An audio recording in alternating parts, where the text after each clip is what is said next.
안녕하세요. 마마베어 서은지입니다. 이번 시간에는 초등학교 입학을 앞둔 베이비베어들을 위한 초등학교 입학 특별편을 준비했습니다.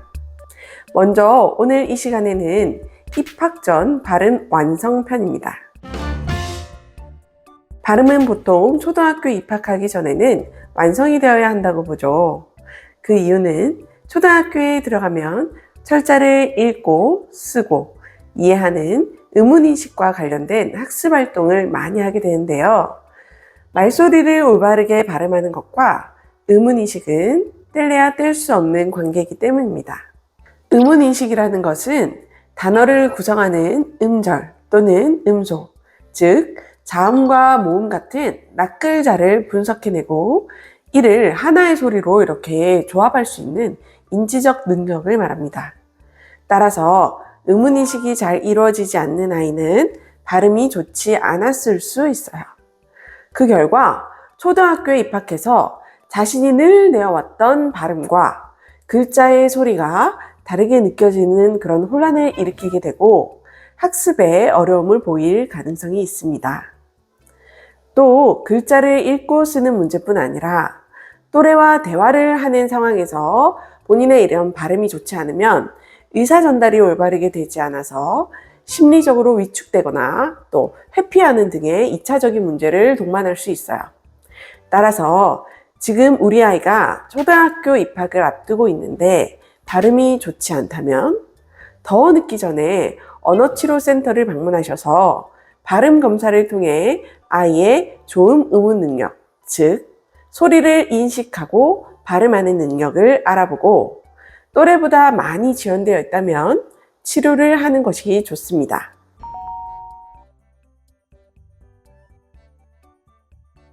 자, 그럼 우리 아이는 왜 발음이 좋지 않을까요? 그 이유는 이렇게 3가지로 정리해 볼 수 있는데요. 첫 번째, 기질적으로 혀의 길이가 짧은 경우입니다. 혀의 길이가 짧다는 것은 혀의 뒤에 있는 설소대가 짧다고 볼 수 있는데요.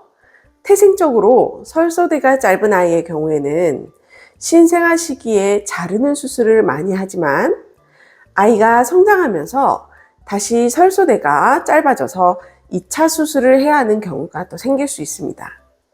또는 혀를 앞으로 쭉 내밀었을 때 혀 끝의 모양이 이렇게 뱀 혀처럼 W 모양으로 생겼다면 혀 아래에 붙어 있는 설소대가 짧아서 혀 끝이 이렇게 당겨진 것으로 볼 수 있어요. 그런데 혀가 짧다고 해서 발음이 다 안 좋은 건 아닙니다. 일상에서는 혀가 짧다고 해서 다 언어 치료를 하려고 하진 않아요. 짧지만 발음하는 데 문제가 있어서 소통에 어려움이 생긴다고 하면 보통 설소대 제거 수술을 권합니다.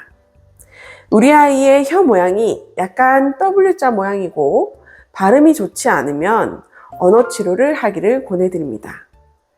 약간의 팁을 더 드리자면 혀가 짧은 경우에는요, 혀 끝을 들어 올리는 리을 발음이 잘 안 될 수 있어요. 하지만 예외도 있으니까 제일 좋은 건 언어 치료 전문가와 직접 상담을 통해서 판단하시는 게 좋을 것 같아요. 그리고 설소대 수술을 하더라도요, 수술 후 바로 발음이 좋아지는 것이 아니기 때문에 즉각적으로 언어 재활을 시작해서 설소대 근육에 묶여서 자극받지 못한 혀 근육들을 올바르게 쓸 수 있도록 이끌어 주셔야 합니다. 수술을 했다고 해서 가만히 놔둔다고 발음이 좋아지지 않아요. 꼭 명심해 주세요. 자, 2번째 원인으로는 기질적으로 만성 비염이 있거나 아데노이드가 크거나 감각이 예민한 아이의 경우에 입을 이렇게 다물어서 내는 소리들이나 혀를 부딪혀서 내는 소리들을 부담스러워 우물거리는 소리를 낼 수 있다는 것입니다. 또는 말은 잘 하는데 발음이 그다지 명료하지 못하는 그런 모습을 보일 수도 있어요. 이런 경우에는 코로 숨을 쉬고 내뱉고 쉬고 내뱉고 이렇게 입으로도 숨을 쉬고 내뱉는 호흡법을 알려주면서 발음을 가르치면 더 효과적일 수 있어요. 또한 이런 친구들은 꾸준히 비염 치료를 받거나 아데노이드 그리고 편도의 크기에 대한 의사 선생님의 소견을 바탕으로 해서 수술적 처치가 필요하다면 수술 후 재활을 할 필요도 있습니다. 마지막으로 세 번째 원인으로는 주의 집중력이 약한 경우입니다. 주의 집중력이 약한 아이들은 청각적 주의 집중력이 약하고 또 소리를 뇌에서 기억하는 능력이 부족하고 그렇기 때문에 발음이 좋지 않을 수 있습니다.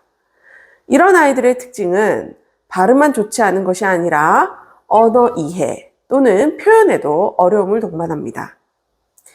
즉, 언어 발달 지연이 있거나 어휘력이 약하거나 문장을 표현하기는 하는데 앞뒤의 내용이 맞지 않거나 하는 그런 친구들 중에 특히 발음이 좋지 않다면 이런 경우에 속한다고 볼 수 있습니다.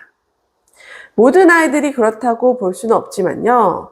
대부분 주의 집중력이 좋지 않은 아이들은 타인이 들려주는 그런 말의 의미를 잘 해석하지도 못하고 또 그것을 자기만의 능력으로 키우기 어렵기 때문에 회피하거나 짜증내거나 과잉 행동을 통해서 의사소통하려는 모습을 보이기도 합니다.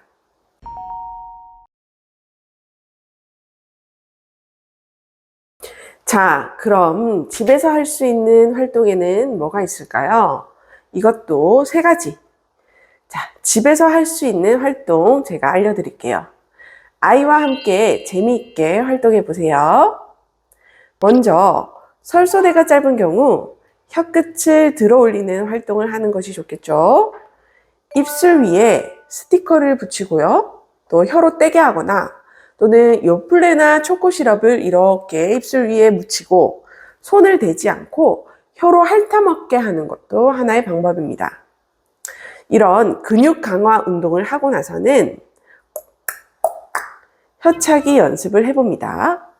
처음에는 이게 어려워서 이런 소리가 나도 괜찮아요. 더 압력을 주고 혀를 이렇게 짧게 우리가 소리를 내게 되면 흔히 시계 소리라고 하는 소리가 날 수 있어요. 자, 그 다음에는 랄랄라로 아이가 좋아하는 노래를 같이 불러봅니다. 처음에는 난난나 소리로 들릴 수도 있지만 혀끝을 들어 올리는 근육 강화 운동을 하고 나서는 랄랄라로 소리가 더 잘 날 수 있게 된답니다.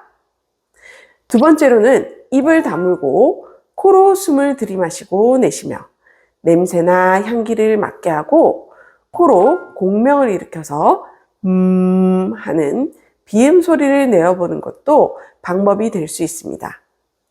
또는 숨을 참았다가 터뜨리는 입술 파열음을 휴지와 같이 이렇게 가벼운 재질의 물건을 사용해서 이렇게 숨을 참았다가 파 하고 터뜨리는 연습을 해볼 수 있습니다. 그렇게 코 안과 입 안에서 울리는 공명들을 잘 이해하게 되고 혀와 입술을 이렇게 부딪히고 떼어야 소리가 더 정확하게 잘 나는지를 이해하기 쉬워질 거예요.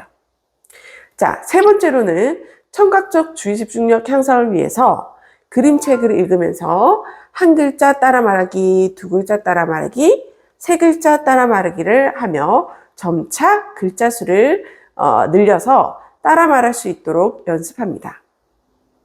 혹시 따라 말하기의 글자 수가 늘어갈 수 있도록 잘 안 된다고 하면은요, 우리 파파파 또는 파타파타 같은 교대로 왔다 갔다 하는 그런 운동들을 하시면서 입술 소리, 혀끝 소리, 혀 안 소리 등을 기억하고 차례차례 순서대로 발음하도록 이끌어야 합니다.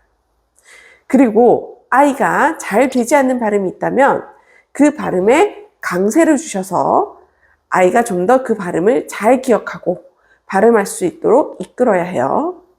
예를 들어서 이렇게 시옷 발음이 좋지 않다면 세, 수 이렇게 해보자. 이렇게 우리 아이들의 발음을 연습시켜 주시고요. 이렇게 연습하는 것은 아주 혹독하고 아이들 입장에서는 스트레스를 받는 일일 수 있어요. 그렇기 때문에 우리 아이들에게 억지로 시키기보다는 재미있는 놀이라고 생각할 수 있게끔 집에서 활동을 해보는 건 어떨까 해요. 또한 저희 언어치료사들은요, 아이들이 좋아하는 선호도를 파악하고 성향과 기질에 맞는 그런 발음 교육을 실시하고 있으니까 아이 발음에 대해서 궁금한 것이 있다면 언제든 문의해 주세요.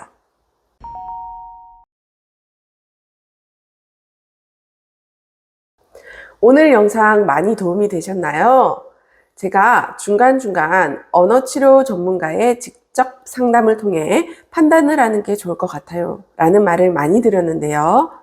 우리 아이의 도움이 필요한 시기에 전문가의 상담 및 치료로 인해 아이의 발달에 직결적인 도움을 줄 수 있기에 부모님의 잘못된 판단으로 아이의 도움에 필요한 시기를 놓치지 않았으면 해서 제가 계속 말을 드렸어요. 초등학교에 입학할 준비를 하는 아이들은 사실 발음 말고도 글자를 읽거나 쓰거나 또 숫자를 이해하고 간단한 연산하는 그런 활동을 하는 등 해야 하는 학습 과제가 아주 많습니다. 그렇기에 더욱더 부담되고 스트레스 받는 일일 수 있어요. 좀 더 재미있게 신나게 효율적으로 발음을 향상시키고 학교에 들어갈 수 있도록 조금이라도 우리 마마베어, 파파베어들의 관심과 응원이 필요할 때입니다. 앞으로도 마마베어는 조금 천천히 커가는 베이비베어들을 위해서 다양한 모습으로 찾아뵐게요. 그럼 다음 시간에 만나요. 안녕.